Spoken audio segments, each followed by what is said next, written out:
On the screen, I must say, I'm not sure that's the kind of coming together that I want to see in my local town. I don't want to see scenes like this where I live.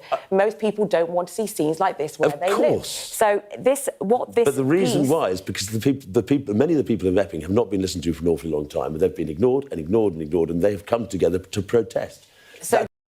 We wouldn't have scenes like those on the screen if the government just stopped the damn boats. He said he had friends who were scared to let their kids out of the house in areas where these migrant hotels are.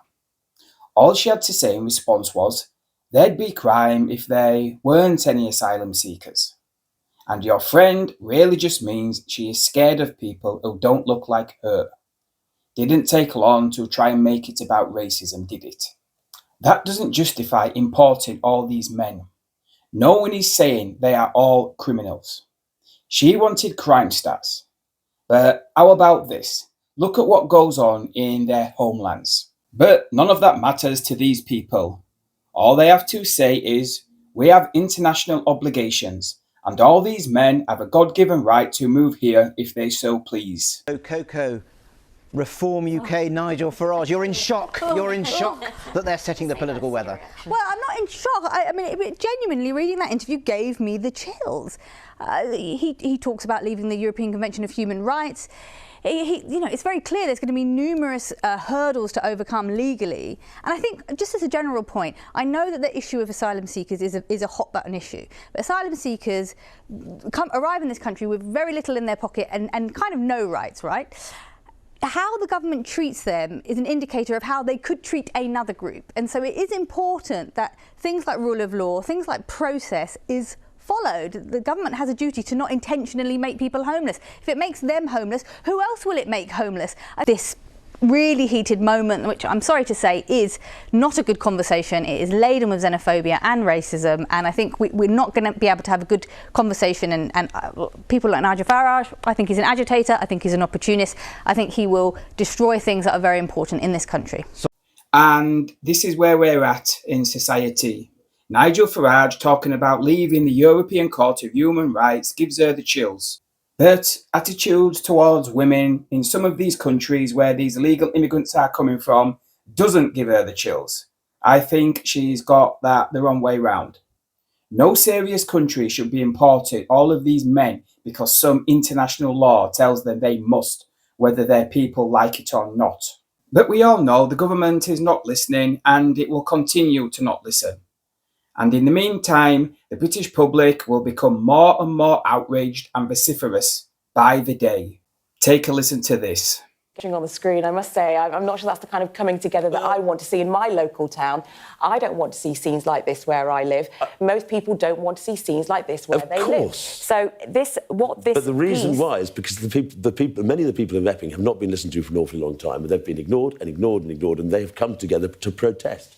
So that is a build. And what we see is quite often, and the particular vision we're seeing now on the screen, was when people from outside arrived on both sides. Well, they're the Antifa people came from together outside. with the other ones, aren't they? And this is what we don't want to see. I'm talking about the Epping community that has been there day after day after day, as opposed to the set-piece moments where people are coming in, both on the right and on the left, coming in basically for a ruck.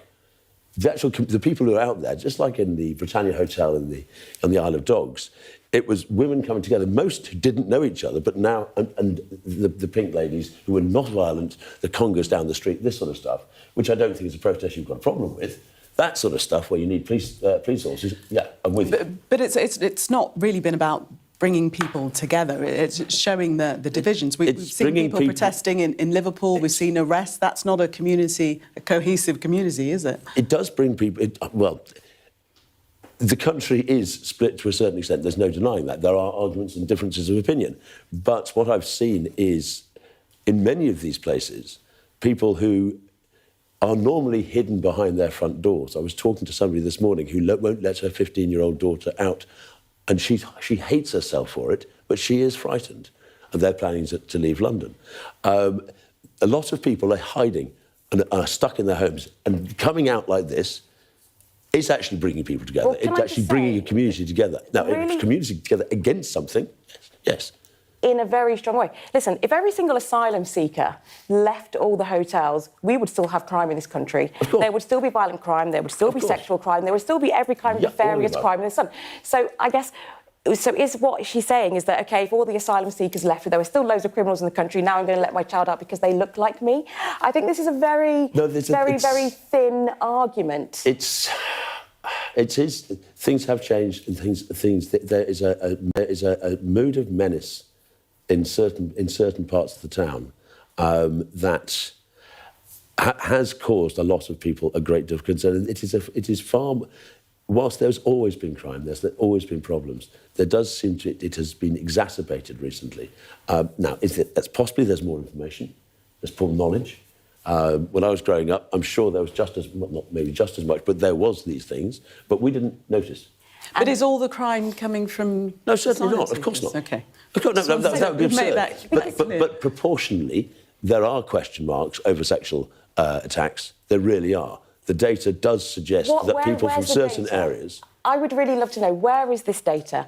Where is this data? Because we hear about data, we hear about stories. We've heard about this one arrest. Yeah. But where's the rest of the data? This menace that we talk about, this kind of language, when we talk about bringing people together, it's very obvious, it's very easy to say, him over there, that person, because I can visibly see that they are, there's been not from here, not like us. No, I have listened. But, at the end of the day, there are other people in Epping who do feel differently. There are other people in London, Bristol, and where all these things are, which is why there are two sides to this argument. And again, it comes down to, let's be clear on the facts, let's be clear on the data, and let's not muddle up anecdotal stories, which are terrible, with real data, real facts, real case studies, because that's actually what's needed. Because what's happening now is not bringing people together. It's making our country a very dangerous place, and no one's safer because of it.